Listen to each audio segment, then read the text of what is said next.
Thank you. And again, buenas noches to those outside of the Philippines, and good morning at magandang umaga para sa lahat. Session 4 of Piercing Point. I'd like to put in a short review from the last time we last met, and I think it's bound that we'd like to share some pointers, especially we talk about guns, knives, and empty hand offense and counter offense, for that matter. In relation to that, I believe the last session with Tuhon Miki and myself, Tuhon Miki mentioned 10 good points that I'd like to state again for everybody's indulgence. And this is with regard to gun disarms and any confrontations that have escalated, for that matter. Gun disarms. 1, it is your decision or your choice to engage or not to engage on a disarm, on a gun disarm. So for that matter, you need to check on not just opportunity, but the set of skills that you've trained hard to, and at the same time, that jolt of courage within you to save yourself and your loved ones. That's 1. It is your choice, and it is your decision when you engage. Number 2, that action is faster than reaction, especially within close quarters or close proximity. Always, it is on oneself that every action in terms of, be it weapon retention or be it of offense, for that matter, that you should be mindful of that one. At a very close proximity, responses would be determined by how one has trained and how one has the mindset of overcoming such threats that's upon us. And then 3, expect the gun or the perpetrator to be resistant, or there will be a struggle. During training, it is only a static peg that we have, that all things are presented on a step-by-step basis. But expect resistance and full resistance and struggle when things are already hot on the day. At times of threat, your initial flight or flight mode would happen. And at the same time, adrenalines would be spiking up. And all gross motor skills will be more used than fine motor ones. So if you haven't trained on any of this, your gross motor skills will be your fallback or your default actions. Number 4, expect the gun to disengage. Disengagement would happen at any point, for that matter, and hopefully not on your person. So when a gun disarm is being made, have that expectation that it will discharge. Number 5, should be no harm to yourself or to the bystanders. Your safety is paramount, be it an active shooter incident or a full threat, for that matter, full frontal on your person or another person. Harm to oneself and to any bystanders must be considered also. So 6, as a technique would be as presented or as was taught, 2 points should be simultaneously happening. 1 is that one should be out of the line of fire. You step away from the line of fire. And in this case, at close quarters, it's a 45-degree step, flanking out, flanking in, left or right for that matter, just outside the line of fire. At the same time, as it happens, you need to directly go away from the line of fire. So a step and a push, deflection for that matter. And in Pekiti parlance, that is your palis. It could be your pasunod. It could be a pasahay for that matter. Okay. And at the same time, number 7, guns may malfunction, especially for those handling automatic rounds outside of revolvers. If the slide is moved, tendency that the hammer would be locked and there would be a malfunction. Or if a discharge has happened and you caught it right on the barrel, it could also malfunction and not cycle for that matter. A round won't cycle for that matter. So that should be also an expectation as you prepare in your training. And number 8, once you engage, be fully committed because there is no turning back. Accept the hit, the pull, the punch, but more so, don't let go of the gun. There is no turning back. You need to save yourself and others. And it is critical that when you do so decide, there is no turning back on this one. Okay? And number 9, techniques are not just hand techniques. Techniques are not just, it is a whole body technique. It is the whole movement of your body in relation to the gun that is pointed onto you, or a threat that is pointed onto you. So you use your whole body. The body mechanics of you going out of range, getting in range, and disarming. These are techniques that needs to have a full and whole body mind connection. And last, remember that every time that a disarm is completed, you need to, and you've taken away the gun from the perpetrator, is that you always step back, create a space where you could rack the gun and check if it for it to load or to have a load, and ensure its load, and then point it directly to the threat.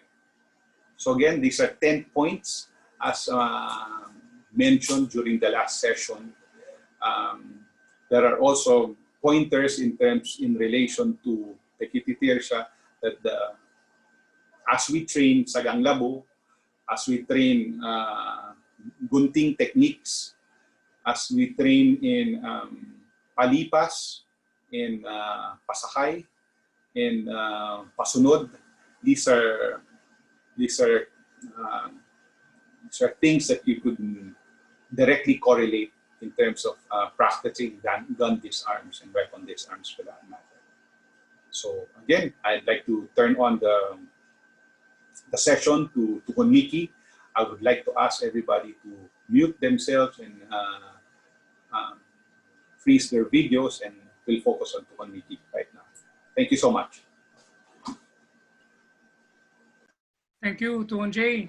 Thanks everyone for sticking with us. And this is the 4th session of the 2nd series of Piercing Point. And the 10 pointers that Tuonjay gave a while ago is very useful in allowing us to bring ourselves to a better position to make a decision with regard to performing disarms.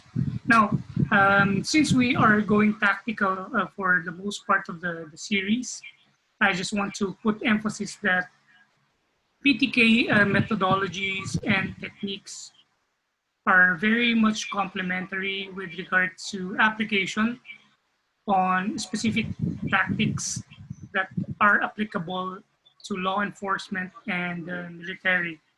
And for many years, we have been involved in supplementing some requirements of law enforcement units and military, not just in the Philippines, but also outside the Philippines.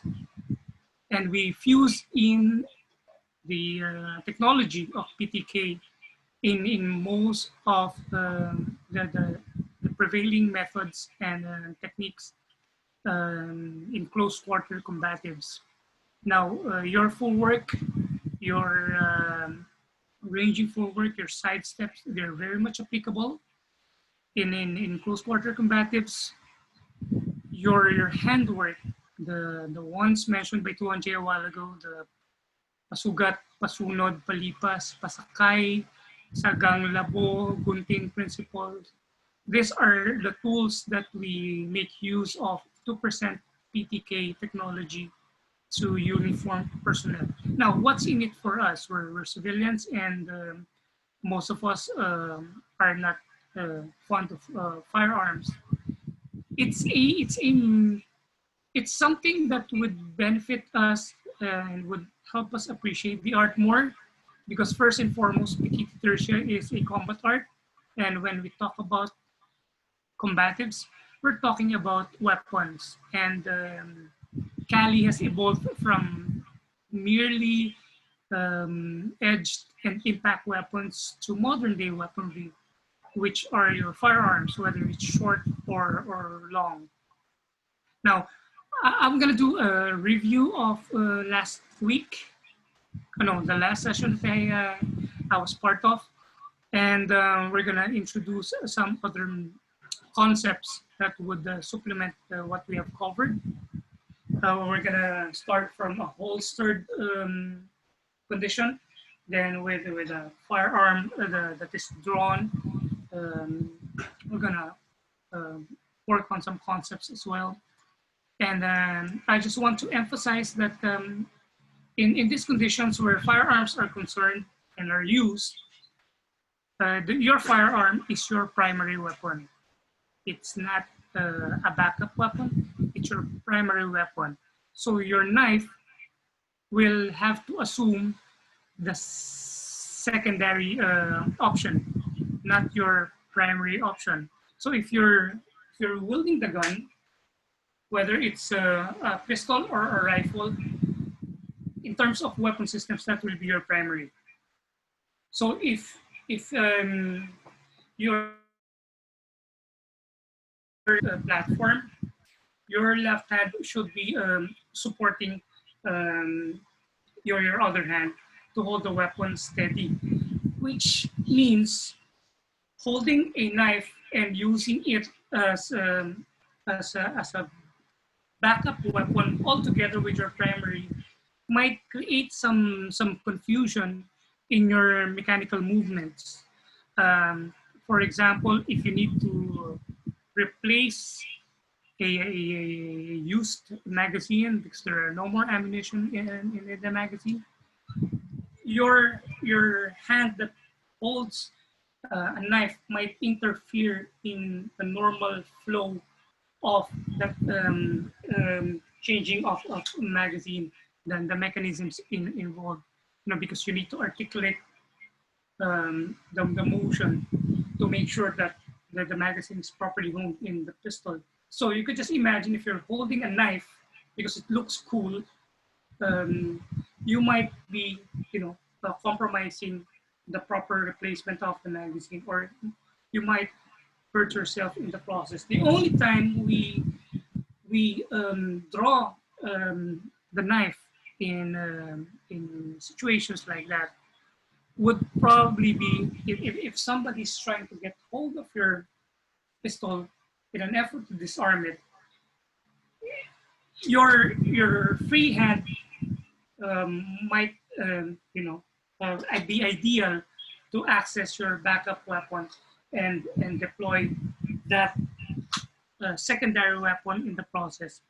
But gross motor skills would normally dictate that when somebody attempts to disarm your gun, your natural tendency is to let the free hand come to the aid of the primary hand that holds the weapon, and not to access any other weapon system that is available, because that's normal, and that's natural instinct, and it will definitely come out naturally, whether you like it or not, whether you push or you elbow or you pull your gun together with two hands, that will come out naturally.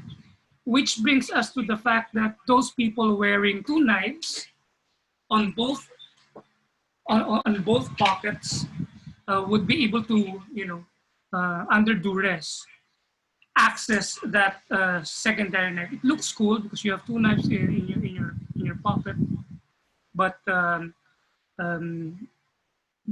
there's a bit of difficulty working on that option in real life. When you are under duress. So going back, if you are holding a primary weapon, your focus basically is in your primary weapon, unless you totally run out of pistol of bullets.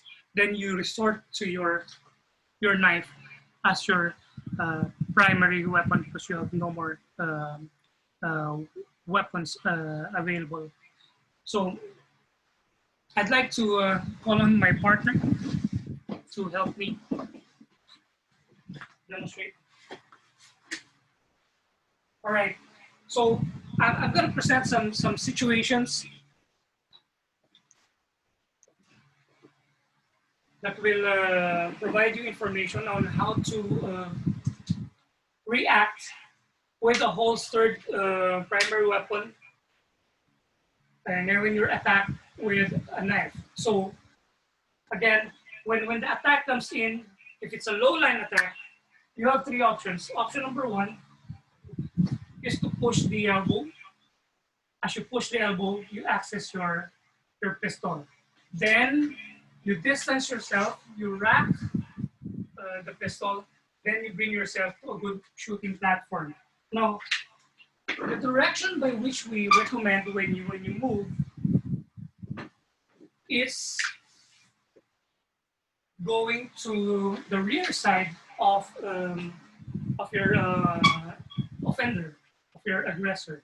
So in that way, it requires him to cover more angle to reorient himself again, and then relaunch, reacquire the target and relaunch his next offensive, by which you are already in a good shooting platform. Now, there are some schools of thought that would, people who are teaching combatives would recommend running and shooting from this position. We're not saying that it's not good. It's also part of the techniques that we train on. But the advantage of being in a good shooting platform is the probability of you connecting to your target is much higher than you on a shooting platform where the shooting hand is the only one involved and you're like not in a good shooting platform. So the first one is elbow.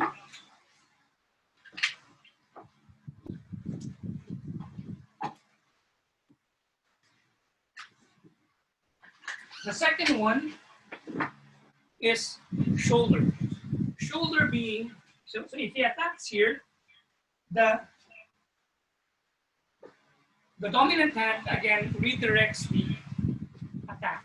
Now, momentum will bring him a little bit closer to you because he would like to penetrate. So once the concept of penetration is there, you're in a very good position to use your free hand to push the shoulder to gain distance and bring yourself to a good shooting platform. So again, so here, then bring yourself to a good shooting platform. So the shoulder can be pushed with one hand or with two hands. Okay, so the first one is elbow, the second one is shoulder, the third one is direct to the head. Then the two-handed push will come in. So elbow, shoulder, then the head.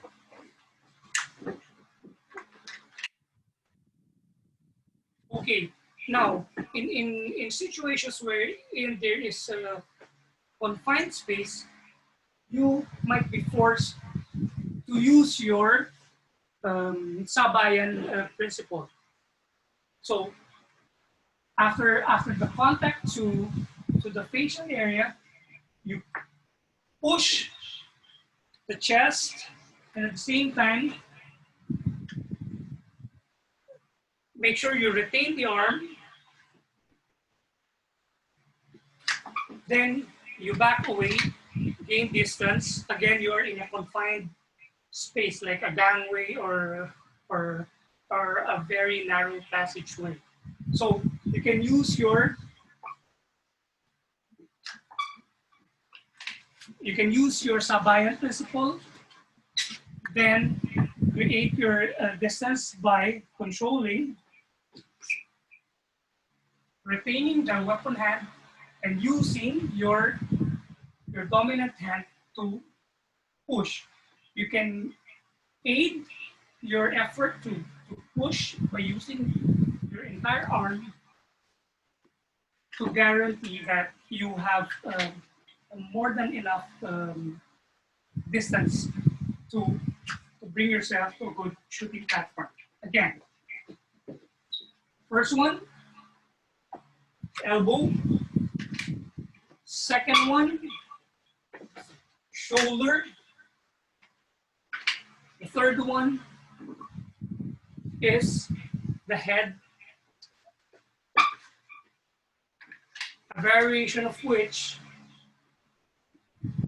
come inside, strike again, then push, then bring yourself to a good shooting platform. So these drills we do to prepare the practitioner to another situation, which is when the offender is hidden and you are, clearing the area. In case there are places in the area where the offender might be hiding. Again, law enforcement and military people get to do this a lot. For most civilians, the recommended course of action is, of course, to disengage and seek for assistance, professional assistance from law enforcement officers. But this is what we do and what we teach in military units and police units. So in places wherein there is a possibility that the offender might be hiding, so we have what we call cutting the pie. So meaning you bring yourself to a ready position, then little by little you're trying to have a good view of the area to make sure that it is clear. Now, in the process that you are clearing and the attack would come in, you have several options. Number one, the first option is to, when the attack comes in, is to back away back away, then create distance, then depending on the conditions, if you are definitely in imminent danger because the attack was launched, you are forced to discharge your firearm. But the first thing that you need to do is to create distance by backing away, then maintaining that proper sight alignment and discharge your weapon. Another option is when you are clearing, then suddenly the attack would come in. Your third hand can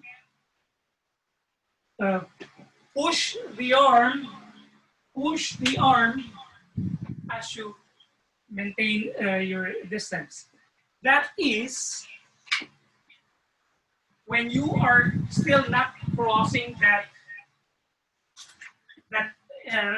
imaginary line, that it is, you're still very well positioned on the elbow side. Now, if he attacks, you've crossed that imaginary line already, you may be forced to make use of your bisecting line as we would normally do in sabayang saksak. So let's just say he came in, you who are in a two-handed shooting platform would hack that weapon hand away, bring your weapon to your chest to have a good position and a platform. Then you can discharge from there, then followed up by gaining range in the process. Now, if the attack is in pakal, you are again, okay, you can very much use again your empty hand to push, okay, the weapon hand. Okay, so push again as what you would do here. You just bring it higher by redirecting the attack. Now, if you cross that imaginary line,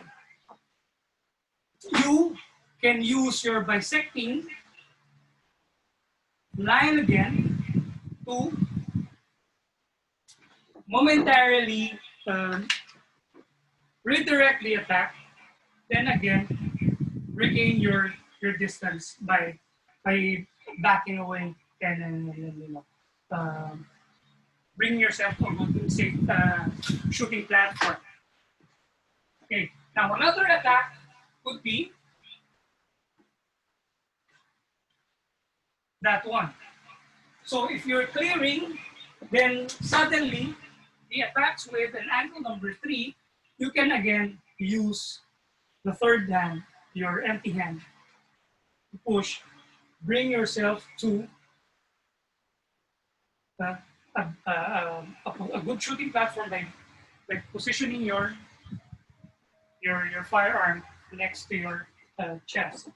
Okay. Now, if you are past that imaginary line, you can again make use of your bisecting line to redirect the attack, back away to safe distance, and bring yourself to a good shooting platform. Now, problems are complicated when conditions wherein your partner or the one you're training with is a left-handed person. Okay? So your movement would be the opposite. So you are bisecting, and then you are at an advantage there because you can move to the elbow side, which is your safe side. Okay? Then you can bring yourself to a good shooting platform. Now, if he attacks with attack number 3, okay, that is your movement. So meaning you bisect again, then you bring yourself to that safe shooting platform. The last one is when he's holding it at pakal, he attacks, that's going to be your movement. Then you back away. Now we try to change the condition by bringing the offender on the right side. So imagine this is the corridor, and he's hidden somewhere way inside, waiting for the right moment for you to be exposed for that attack. If your weapon is drawn and the attack comes here, you are forced to drop the pistol as you would do if you're holding a knife.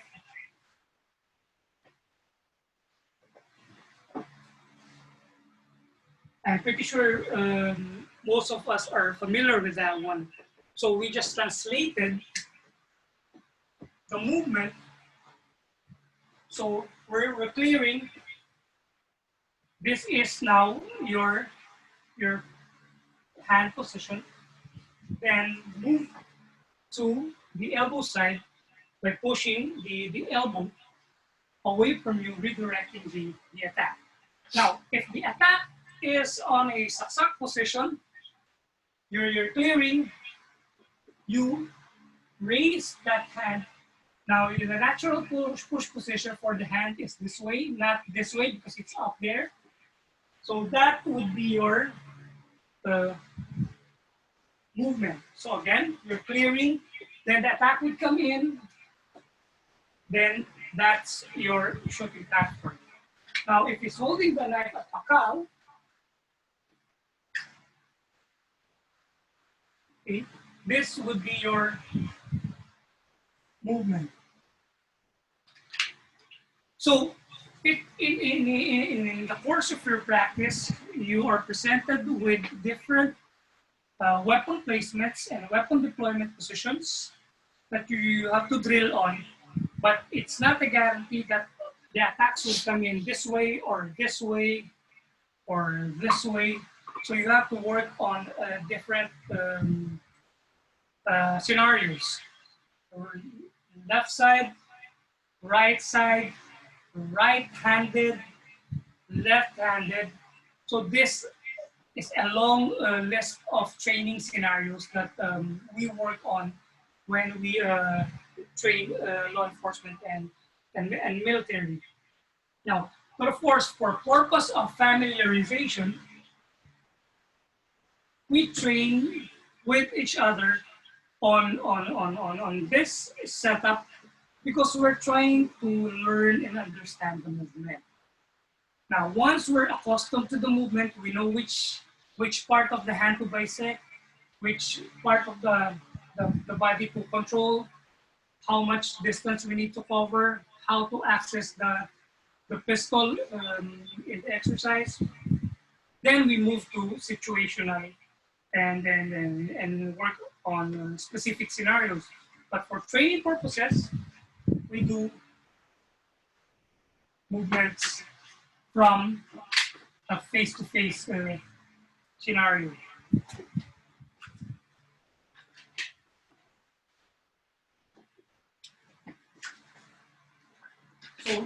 So I would recommend that your partner would feed you on this condition, then you work yourselves with the scenarios and then specific situations. So elbow,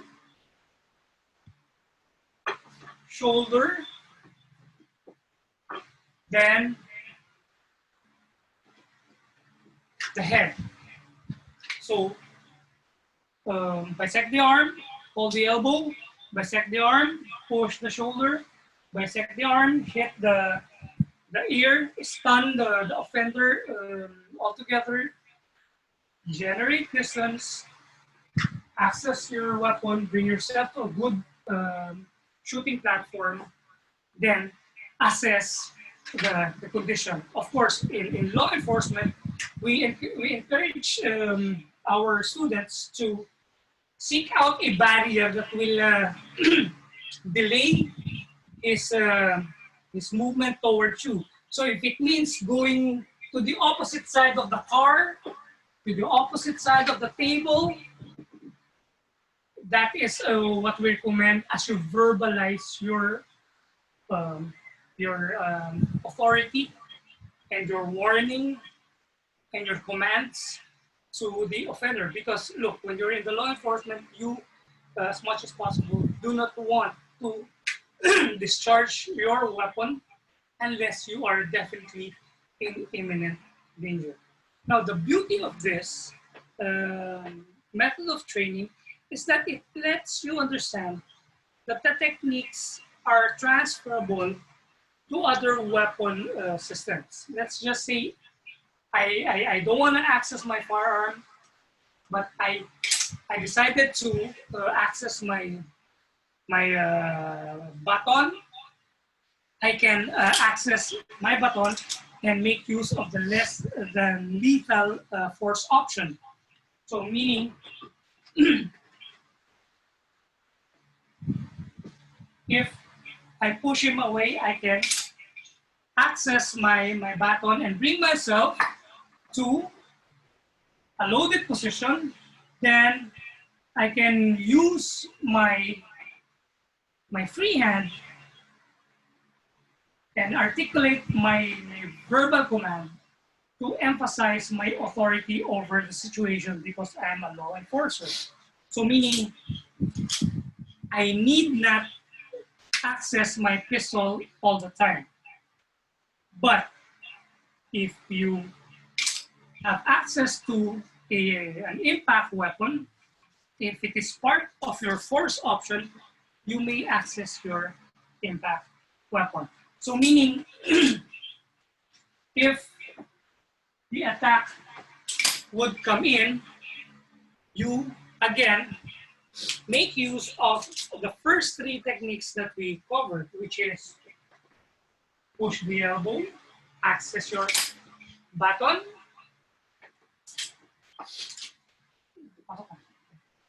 you push the shoulder and access your baton, strike the offender, push, then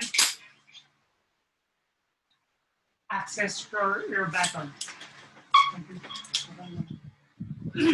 So what we try to present here is that it's not always that you go for the gun. Your gun may be your primary weapon in certain conditions, but we have what we call force options that should be commensurate to the threat. But don't get me wrong, the knife is a deadly weapon. And a deadly weapon should be paired by or matched by a lethal option as well.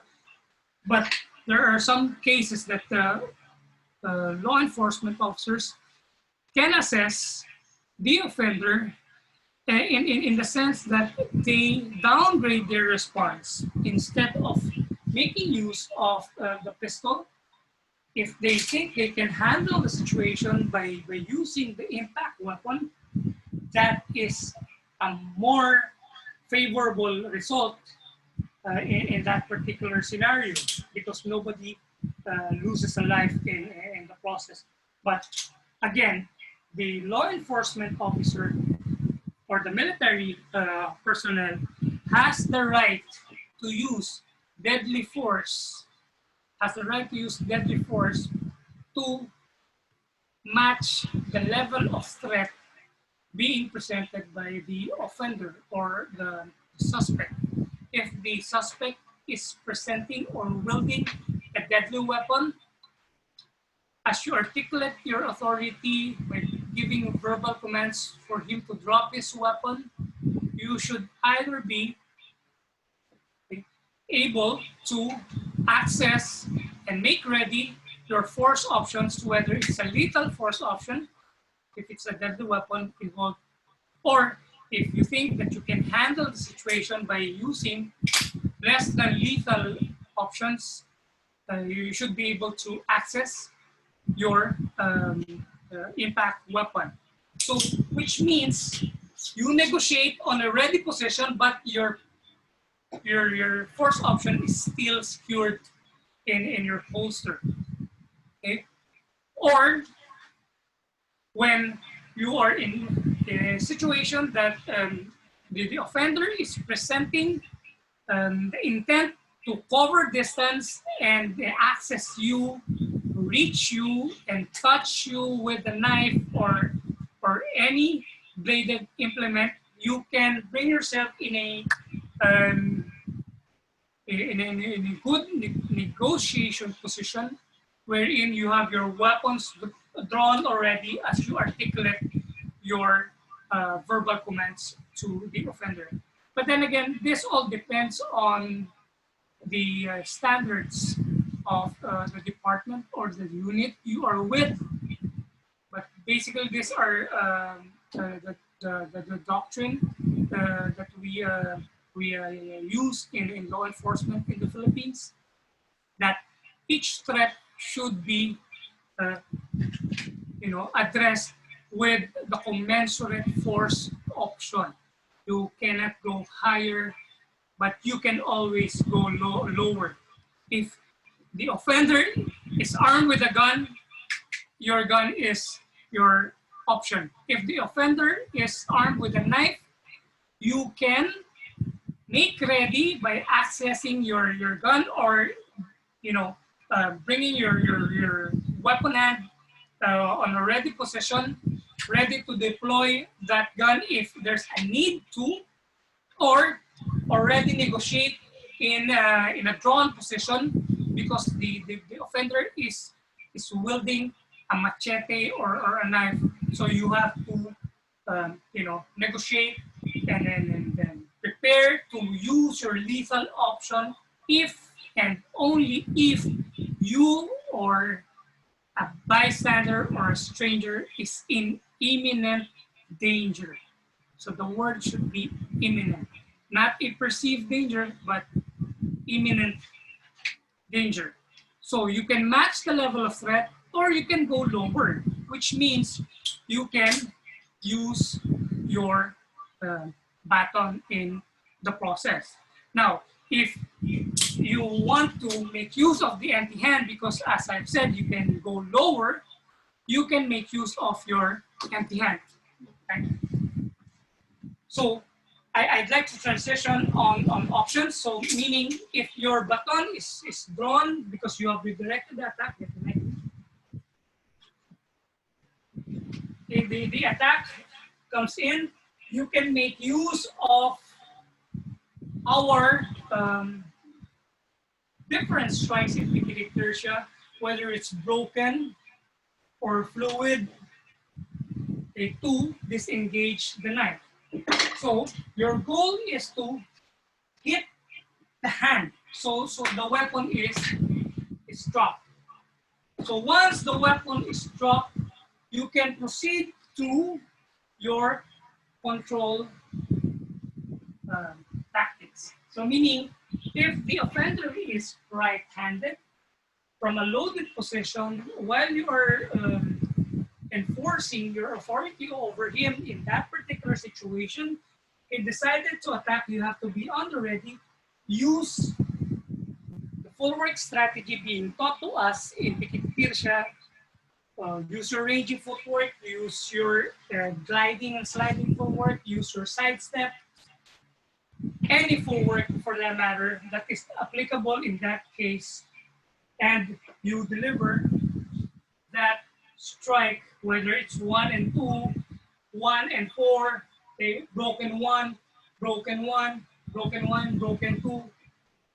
Make sure you disengage that knife before you move on to your controls. Because if the knife is still there and you move to execute your controls, there is a danger still that is present because the weapon is still there.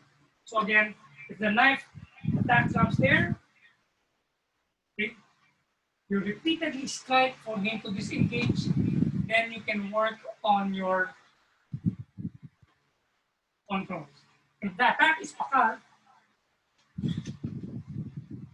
you can meet the attack, okay, repeatedly strike the weapon hand to disengage the weapon, then you can work on your controls and bring yourself to a good negotiation position. So again, you have to work on your scenarios from one grip to another, and from the strong hand to the weak hand, left-handed, right-handed. So if it's left-handed, obviously your movement would be different, but your strikes would be similarly intended to dislodge the weapon. Then your control would come in. So the control can be using your human anatomy, in this case my form, or again make use of your mechanical tool to effect a control. Now, those hand controls, these are momentary. Okay? Because these hand controls will be countered in a short period of time. So, meaning, when you execute the hand control or the arm control, you should bring the person down right away to the ground, because you would eventually arrest the person, use your handcuff to restrain the person so you can bring him to the squad car and take him to the station. Okay? Now, if I may transition to my next weapon base, or my weapon system, which is the hand. I feel that I can handle him without accessing my primary weapon, my secondary weapon. I can use the option of using my hand. So if the attack comes here, instead of distancing, I can,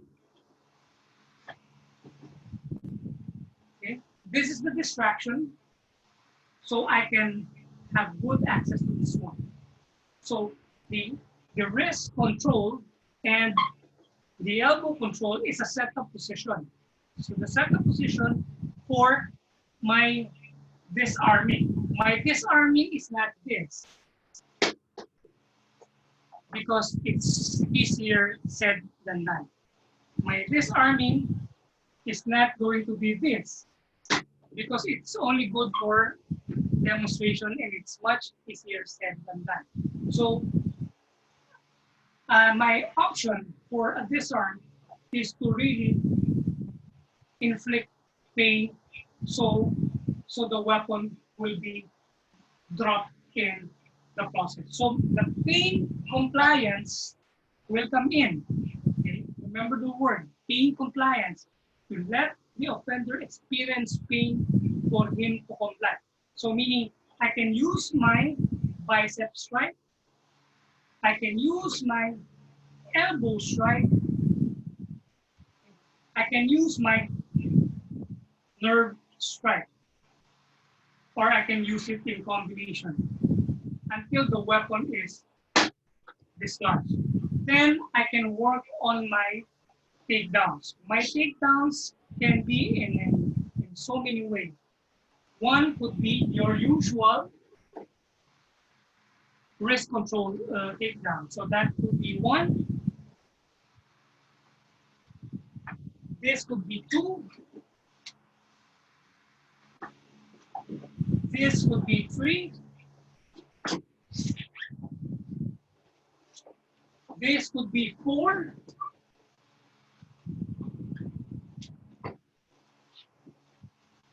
This could be 5.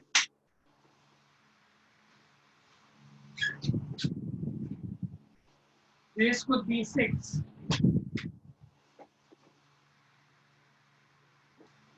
So there's a specific drill that we use to let the law enforcement officer be accustomed to the different ways to take down a subject.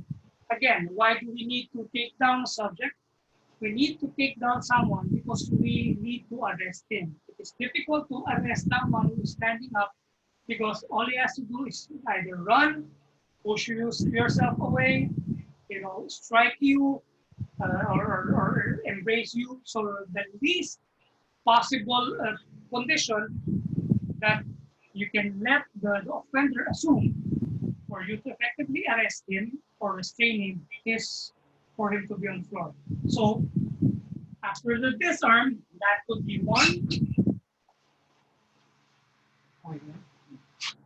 After the disarm, this could be 2. After the disarm, this could be 3. After the disarm, this could be 4.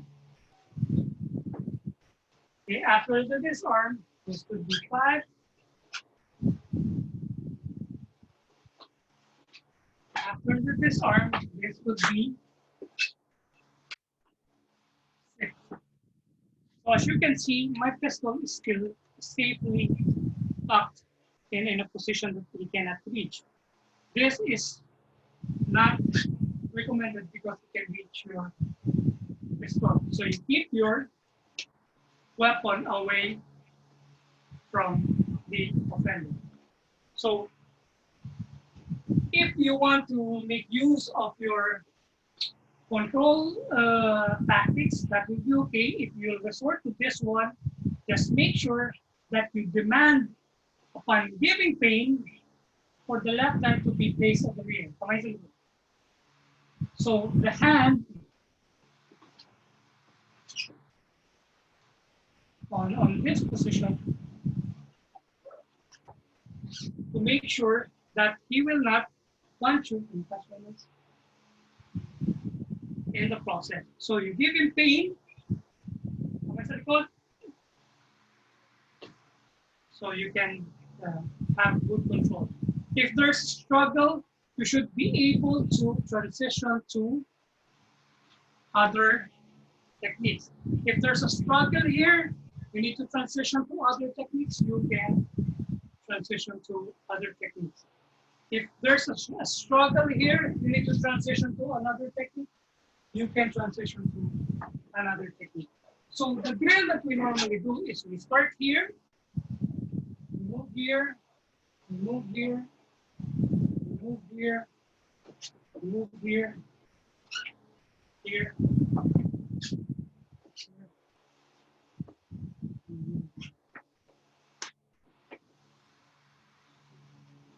Okay, so those are some exercises that those are some of the exercises that that we do when we present PKT material to law enforcement and military personnel.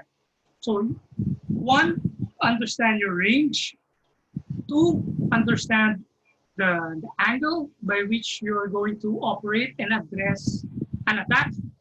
3, you have to understand your weapon system, your primary weapon, your secondary weapon, your tertiary weapon, and of course, the best option, which is always the empty hand. Don't get me wrong, sometimes the best option is the pistol, depending on the condition. What I'm referring to as being the empty hand being the best option is that nobody gets killed, nobody gets to have broken bones in the process.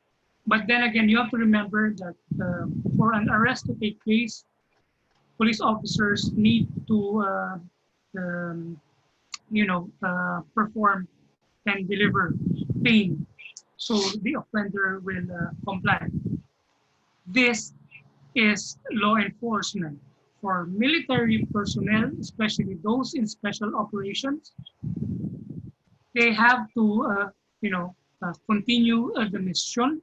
So the application of technique is intended to neutralize primarily the opposition given specific scenarios like what we have done the first time when we began the presentation. If there's a need for you to discharge right away because you see him about to stab you, you are in imminent danger and you are within range from being stabbed, you take that, uh, that the footwork strategy being taught to us in PKT, which is your 180, and you can uh, discharge your pistol because you are within range and in imminent danger from being stabbed. Okay, so again, we make use of specific principles in PKT Tirsia, like bisecting lines, capsula methodica, palipas, bunting, prangkada, pasugat, pasunod, palipas, timbangan. These are techniques and principles of movement in PKT Tirsia that is very much applicable in law enforcement and military applications. So if I may emphasize, PKT Tirsia and law enforcement and military applications, the fusion is very, very ideal because PKT Tirsia prepares the practitioner to understand his weapons systems, okay, depending on the nature of his work. If you are a civilian who just wanted to understand the movement of the knife, the different ways where on how the knife is deployed, you can focus on neutralizing, addressing the knife threat, again, with a similar weapon or an improvised weapon for that matter. Or you can address the knife attack using your baston or your impact weapon. That's the beauty of PKT Tirsia because it enables you to understand the movement using the stick, then translate it to prescribed weapon systems used in the performance of law enforcement duties. Okay? The movement of the knife, again, is similar to the movement that we would do using the pistol. Now, if you are a military officer or law enforcement officer, a SWAT for that matter, who use a rifle or a shotgun in specific conditions,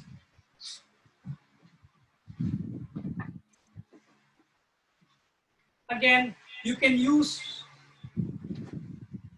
your rifle or your shotgun on specific situations, but you get to use the same principles. Look, if I'm using my empty hand, that will be the movement. If I'm using my knife, that is the movement. If I'm using my pistol, that is the movement. If I am armed with a rifle or a shotgun that attack would come in, this would be the redirection. Then again, since the knife is a close range weapon, I would like to gain advantage because I am armed with a long range weapon. Okay? I benefit more using my rifle or my shotgun if I have range. Now, so this can be done if the attack is way up there. I can make use of that one. If the attack is pakal, I can make use of this one. Now, your follow-up options could be you use the tip of your rifle to poke on the facial region. So regardless if the attack is up here, you strike with your rifle. You can use the butt of the rifle as a follow-up technique by yourself in order to inflict more harm, to deliver more pain, to disarm the knife, and then follow it up with you ranging out. So if the attack is here, you deflect. Okay? You can use the butt. You can use again the muzzle of the rifle or the shotgun. That will be your redirection. That would be your butt. That would be your muzzle. Then you distance out. If the attack is number 3, okay, that again could be your reaction. If the attack is using the pakal, okay, that would be your movement. Okay. So you will never go. You'll never get lost because you're using the same principles all the time. You're using effectively your forward. You understand effectively the range commensurate to danger, and the angles by which the attack is delivered, and the angles by which you can manipulate your weapon. So in this particular case, my rifle or my shotgun is my primary weapon. This is my secondary weapon. This could be my tertiary weapon, and this could be my other option along with my empty hands. So try to understand your weapon system so you'll have a good appreciation of the weapon systems and use it using the same principle, and you will never go wrong if you understand the principle by heart. Now, if the offender is the one armed with the rifle, so your movement is to redirect from a hiding position. You redirect the muzzle. So you redirect that one, recover it, you strike. Then the one that holds the rifle, you drop your elbow there, okay? Then you clip, then you gain access to his weapon, and then you gain your distance. So again, from this side, 1, 2, strike that 1, 3, okay, 4, and 5. Okay. 1, 2, grab that one, okay, drop this one here, clip, and there. Another option is from here, is you ride to clip, then you can use it to strike him using impact techniques, then you distance yourself, then you again chamber around just to make sure there is a round in the chamber when you direct the rifle to him. Now, if the rifle is in a sling, that's what's going to complicate matters because you cannot remove the gun from him. So you need to, make sure that the muzzle of the gun, the rifle, is not directed at you, and you deliver multiple strikes, hoping that you would restrain the person and take control of the person, even though the rifle is still, in a sling connected to him. In tactical situations wherein we make use of the knife, what we teach in the military is you go direct to the throat you know. But when the weapon is connected to him with a sling, you might want to deliver multiple strikes versus looking for that sling, you know, attempting to cut the sling, hoping to cut it in time. So we'd recommend that you strike, go for something fatal right away, then you continue on delivering that knife attack while the rifle is still connected to person. Now, the last part is when you're the one holding the rifle and he attempts to grab. So there's going to be a struggle here, so you have to understand your other anatomical weapons. As much as possible, you'd like to retain your weapon close to you and brace up for that one. Now, your other options are to, use your other anatomical weapons like your knee to the groin, your knee to the thigh, your headbutt, okay, or your elbow. So remember, if it pays, if the rifle is slung to you, it's connected to you with a sling, so you can discharge your anatomical weapons. If it's too close, you can use your elbow. Okay, then drop your elbow there. Then, if it's holding the rifle here by the stock, you can hyperextend that hand and pull it in a hyperextended position. One more time. He grabs it. Use your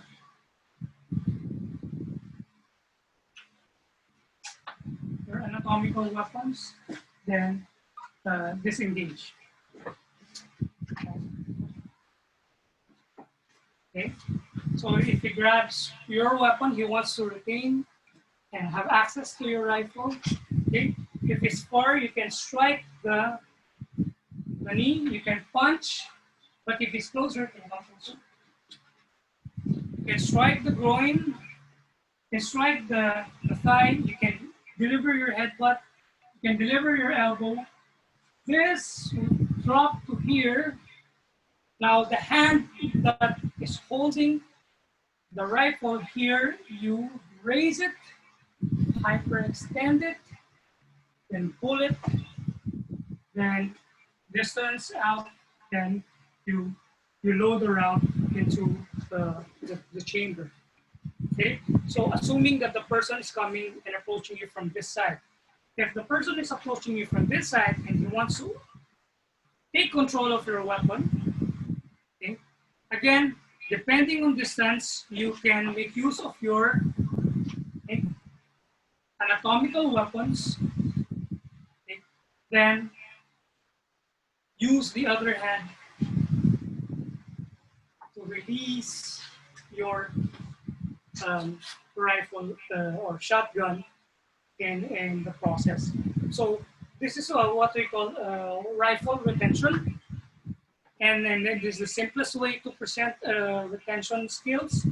And then I would encourage you to work on these scenarios from the right side and left side also. All right, so do we have any questions so far?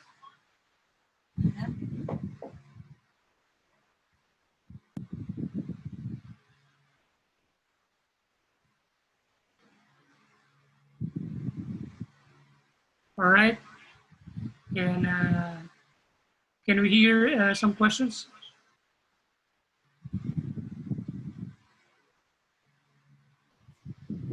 Yes, Juan, I have a question. Yes, Vitaly.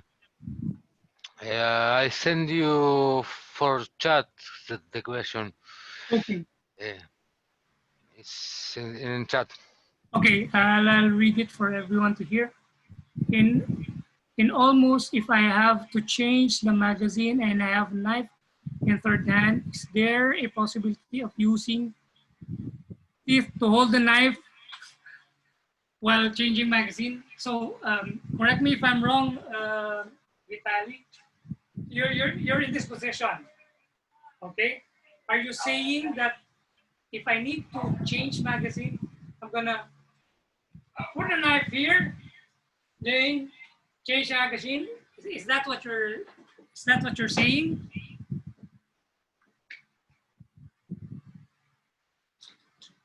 Did I get it right? Yes, I understand. It's some time you have one time extra time. Okay, that's a good question, and that's very interesting at that. Um, when you know, when you're in the field and operating with a firearm, you're totally dependent on a firearm unless you need to use the supporting hand to perform some other functions, like you need to use a flashlight to illuminate your search.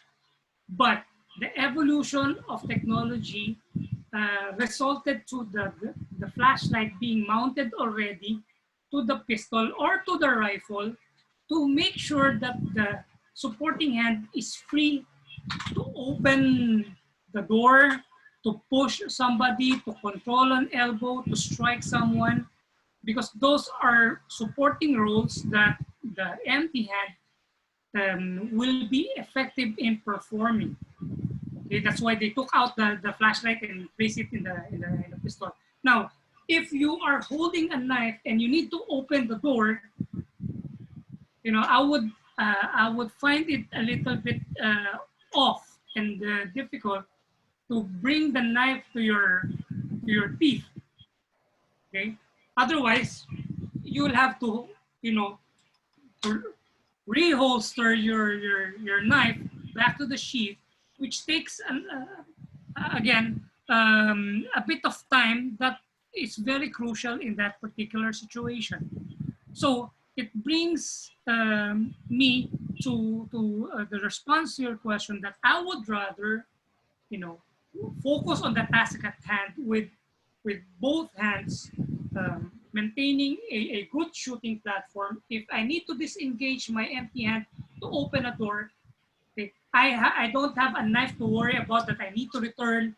I put in my ear, I put on top of I put in my teeth or my ear. So I can function very well. If I need to disengage, I can function very well with no knife in my empty hand. So I hope that answers your question. One situation. You have your gun, yes, and you have three persons that you attack, yes, three. One have some 2-3 meters. Of course, you want to use your gun, of course. Understand me? Second person is so much midly, 2 meters, but third person, third attack you have inside, and if you have one knife in this position, you won't fire another attack that it's so you have more distance and attack it also as understand me.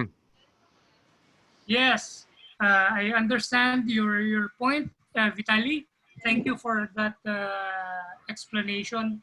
Look, it starts with what kind of weapon platform that you are in.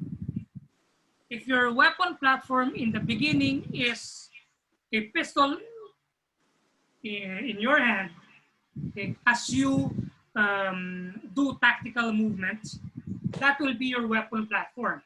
So any threat that will come to you know within proximity, and you need to discharge your pistol regardless where they are, you need to redirect the pistol specifically, okay? But what you're saying is you opted not to assume that weapon platform, but you suggested that the knife is here already, okay? So obviously, yes, if for the purpose of discussion, I would say that you can make use of that one. But what I'm telling you is that realistic combat conditions would require you to focus more on your primary weapon, okay, and react accordingly with your primary weapon. Unless you lose your weapon because you got disarmed, you might be forced to perform your empty-hand tactics or access your backup weapon to address the new level of threat. Now, whether you would like to have your knife on this position will be entirely up to you. But what I'm telling you is this: if you need to change your magazine, you have a knife in your hand which you have to holster or operate with your magazine, which is too difficult and too cumbersome to do. At the same token that you have a flashlight with you and you need to change magazine or open the door, you have something in your hand that would not enable you to execute the function properly. That's why we recommend that you maintain the other hand free at all times, except you need to illuminate something, and that is a condition that you are definitely forced to perform with this one. But then again, if you need to change magazine because you've been shooting and you've exhausted all your bullets, again, you have to secure that flashlight, which will require you again crucial time to perform. That is why military units all over the world opted to have the flashlight mounted already in the pistol, so they have the left hand or the free hand available to perform other functions and not be distracted with other functions that will compromise their condition. But I will not disagree with you. If you choose to come in a room and have your knife here, if you need to change your magazine, you are faced with that predicament because you have a weapon in your hand. This is okay because it has a ring. But if you're holding a bayonet, you need to drop your bayonet or reholster your bayonet, which compromises your position. But it is your choice. Vitaly, I hope that answers your question. Okay. Tuhon, there is another question online. Thank you, Vitaly. Oh, there is another question online coming in from Javier, stating, Tuhon, your recommendation of pushing and not holding the hands or the arms. I think he'd like to clarify that.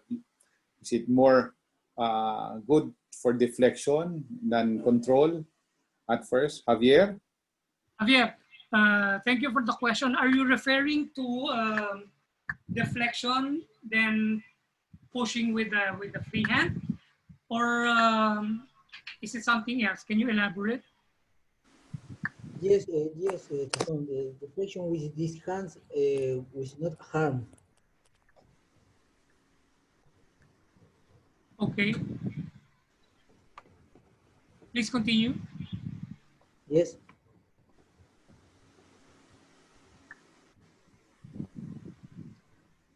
Can you elaborate? Yeah, deflection with the hands and do not arm. Possible deflection with the arm, the hands. Okay. Tuhon, Mick, if you want, I can translate what he's saying. Javier, ¿tú me quieres decirlo en español? Yo se lo traduzco a Tuhon, Mick. Muchas gracias, César. Sí, quería saber si se puede, si él recomienda empujar o aferrar la mano armada del oponente. Ya, correcto. Okay, Tuhon, Mick, what he's saying. Sí, no te preocupes. Tuhon, Mick, what he's saying is that if what would be favorable to push the arm or to hold the arm in case the guy has a weapon in his hand?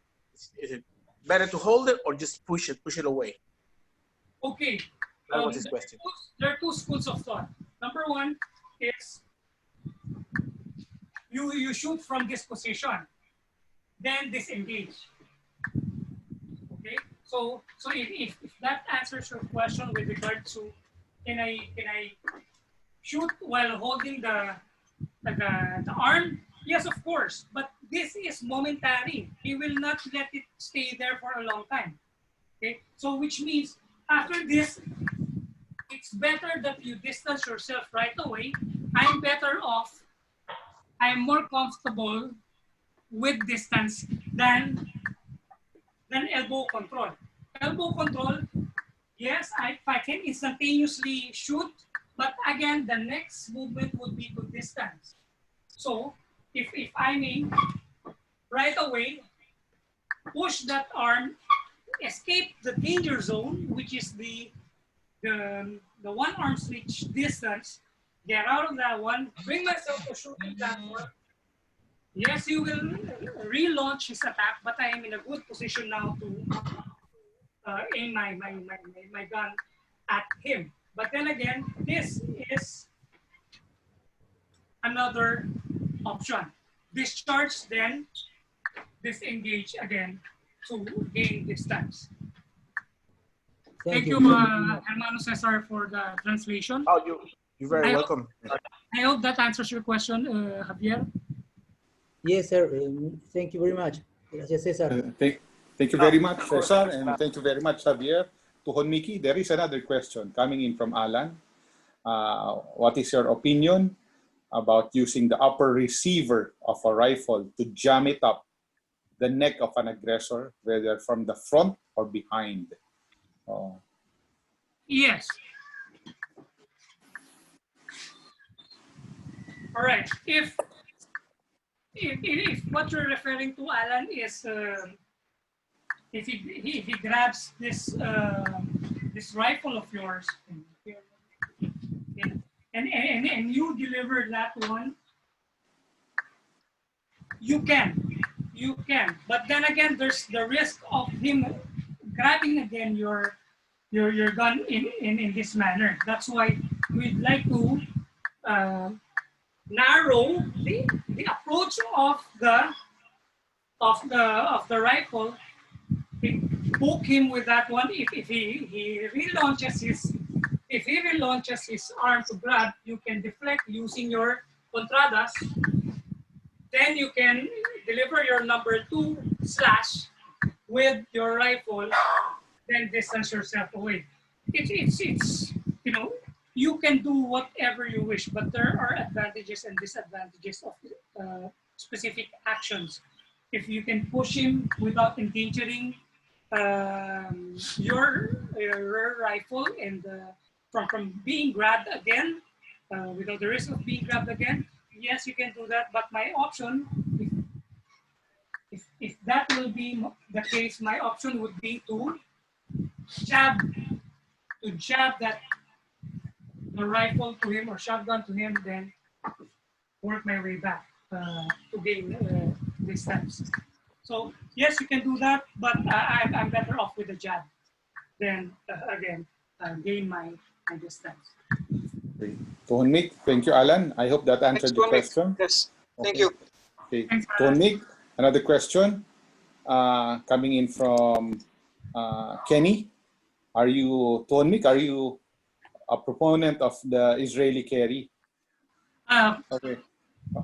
No load. Oh, you need to rack it up. Yeah, that's why you need to rack it up. If the carry that you're referring to is the one from behind,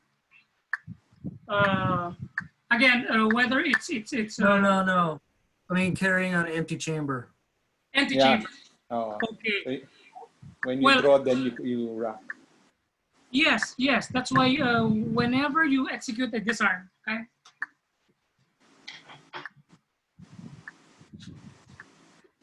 That's why whenever you do a disarm, you rack it automatically. When you do a disarm, you rack it because as what Tuan J mentioned a while ago, there is the high probability that the firearm will discharge, and your hand might interfere with the normal cycling of the slide to load another round. So it might result to a malfunction, failure to feed in the chamber. That is why we rack it after we dislodge the weapon from his hand. I believe I thought Tuhon, you- I'm sorry, Kenny, go ahead. I thought you were in the description. I thought you were carrying on an empty. Are you carrying with the one in the chamber? Well, I back in the day, I carry with a loaded gun. I carry a loaded gun. I used to carry a Glock, and I carry it with a round in the chamber. It means Filipino carry, not Israeli. Yeah, that is right. That is right. Anyway, But- I hope that answered the question, Kenny. But it's a matter of preference, Kenny. Don't get me wrong, Kenny. It's a matter of preference. There are prescriptions that require law enforcement officers to carry it Israeli style with no round on in the chamber, whether it's a Glock or a 1911 or whatever pistol. It's a matter of choice, and it depends on the nature of your work, your operation, and it's really up to you. I am not going to prescribe any particular carry. It will again be dependent on your department policy and your preference.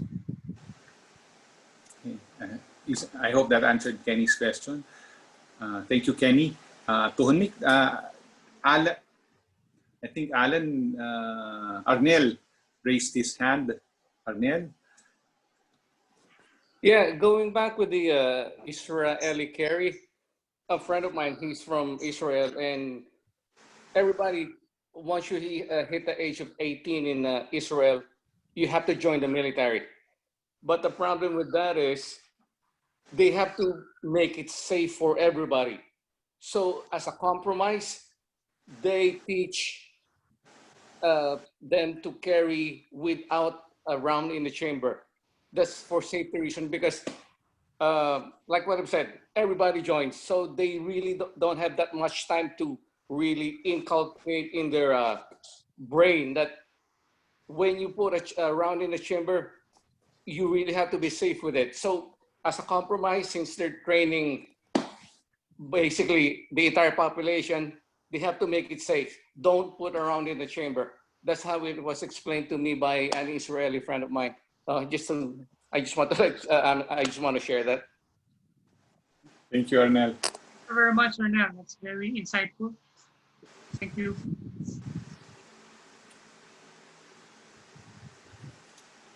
All right. Do we have any other questions?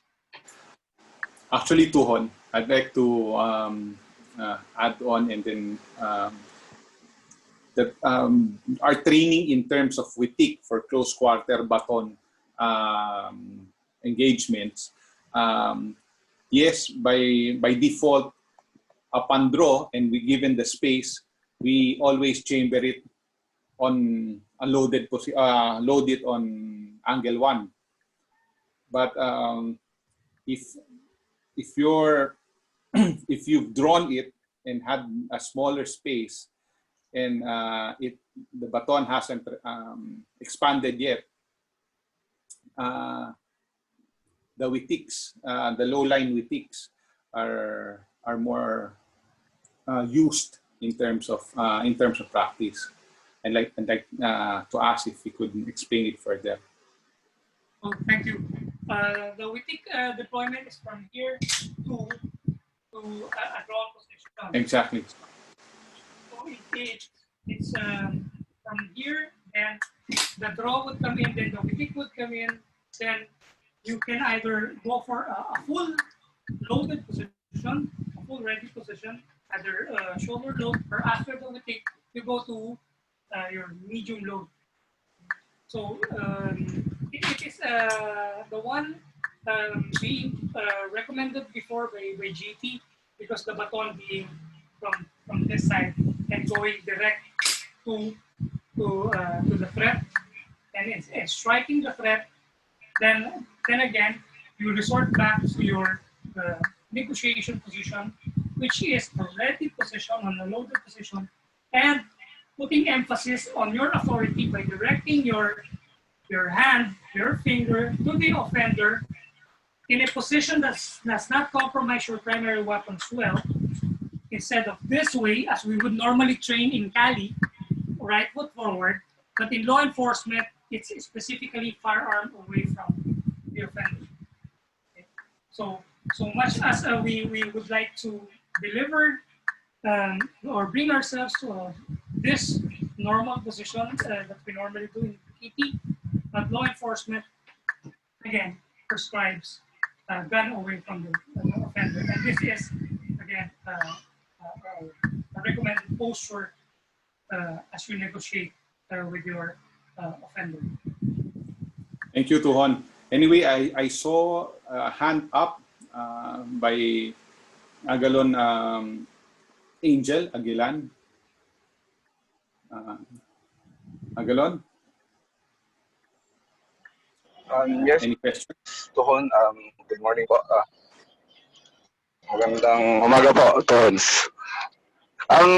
Tuhon Nick, I agree with you that when holding a pistol, as much as possible, the other hand should be free, because during operation, as a law enforcer, we tried not to hold anything on the other side of our hands, because when we conduct an arrest, the free hand will be the one to get hold of the what do you call this?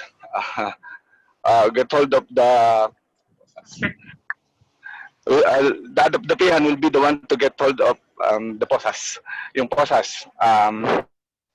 Handcuff. The handcuff. So we make sure that the other hand will not carry anything. That's the free hand will be the one to reach for the handcuff. That's why the Philippine National Police issued us a pistol, which has a railing below the upper receiver of the pistol, below the barrel of the pistol. That's for the flashlight to be placed on that portion, so that the other hand will be free from anything. And the free hand will also can be used as to hold the suspect and for his arrest. And in addition, mostly as in law enforcement, we always loaded our pistol when we are on duty, and even especially when we are outside, because here in the Philippines, we do not know our enemy, yet the enemy knows us.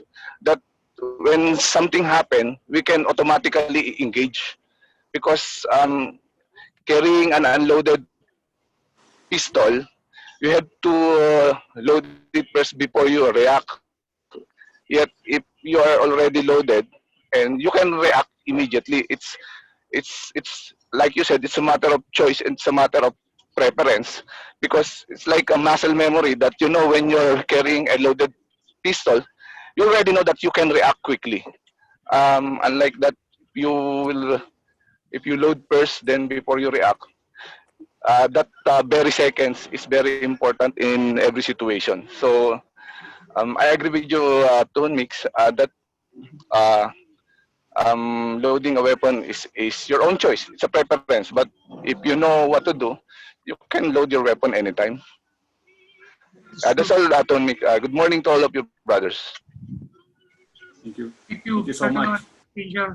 And just to emphasize this point as well, if you are in a struggle and you are trying to control and restrain the suspect's hand, you probably ended up controlling the suspect, and you need to access your pistol, and again, it's not loaded, you would need to rack it, but again, you let go of the threat already. So that is a struggle wherein if you have a loaded pistol, you can control the threat, and at the same time, need not worry about you, racking the slide to load it, because if you have an empty chamber, you have to use this one again to load. So that would probably require you to back away, but that's an opportunity again for him to rush towards you. So, okay, thank you. If I may just emphasize the one of the advantage, again, it is up to you, depends on department policy on how you carry your pistol, whether with a loaded round or not. But that situation, when you engage with the other hand, you have no time to rack it with your free hand. So thank you again, Agalon Angel. Agalon Angel, by the way, is a seasoned police officer of the National Police. Any other questions?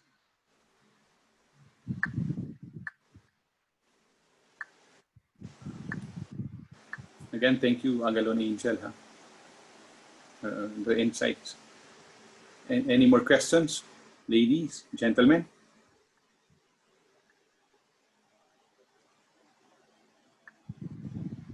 All right, going once, going twice. All right. Sold. All right. So again, I'd like to the ones who are present and the mandalas and all the instructors and students who are present who keeps on supporting Piercing Point. We always try to conceptualize ways to present PTK material to everyone for them to appreciate the art that they have. You need not look for any other art. If I may do this for selfish reasons, but PTK is a complete system that encompasses all weapon categories, and the fusion of PTK as a martial art, its fusion with combatives used by military and law enforcement, they're so complementary that we need not tweak the design or the technique to make it compatible with each other, because the same principles are being used. Because right at the very beginning, PTK is being taught to us as a combat art. So the mindset of being in trouble, being under threat, and reacting under duress is always factored in the equation. So you just need to work on some methods and some scenarios for you to see and appreciate PTK as a fighting system. So again, thank you very much, and we hope that you enjoyed our second season, and we'll keep you updated if we will have additional seasons in the near future. Tuanjay? Thank you so much, Tuhon, Mick, and thank you everybody. Muchas gracias, hermanos and hermanas.